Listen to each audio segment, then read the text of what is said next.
Dans un conflit armé, la bataille des images peut aussi être décisive. Une arme qui semble être utilisée au Sahara occidental, où les hostilités ont repris après 3 décennies de cessez-le-feu. Depuis la mi-novembre, des échanges de tirs ont repris au Sahara occidental. Cette zone désertique que se disputent depuis 45 ans le Maroc et les indépendantistes sahraouis du Front Polisario. Tout a commencé le 20 octobre sur cette route construite il y a quelques années par le Maroc, aux grandes dames des indépendantistes qui ont voulu protester. Le Front Polisario, pour attirer l'attention de la communauté internationale, a installé des tentes et a bloqué quelques 200 routiers. Alors d'habitude, le Maroc se plaint, notamment au secrétaire général des Nations Unies. Cette fois-ci, il a riposté de manière militaire en bombardant le camp. Et la bataille se déroule aussi sur les réseaux sociaux avec des vidéos comme celle-ci.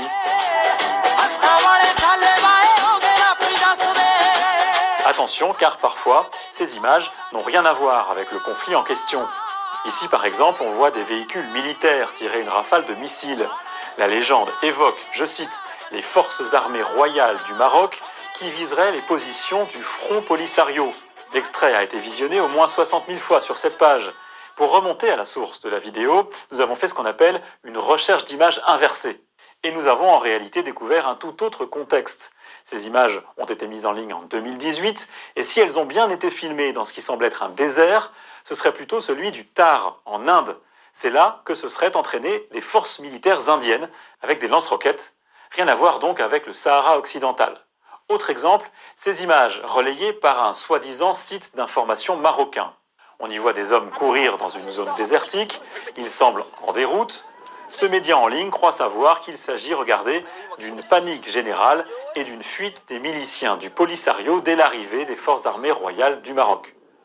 Nos confrères de l'AFP ont pourtant retrouvé la même vidéo publiée sur Internet en février 2020, bien avant la reprise des combats au Sahara occidental. Elle a en réalité été tournée en Algérie et pas au Maroc.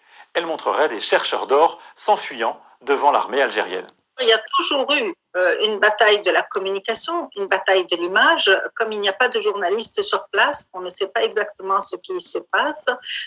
Donc, c'est eux qui donnent les chiffres, c'est eux qui décident du succès. Dans ce conflit, comme dans d'autres, attention donc aux images sorties de leur contexte.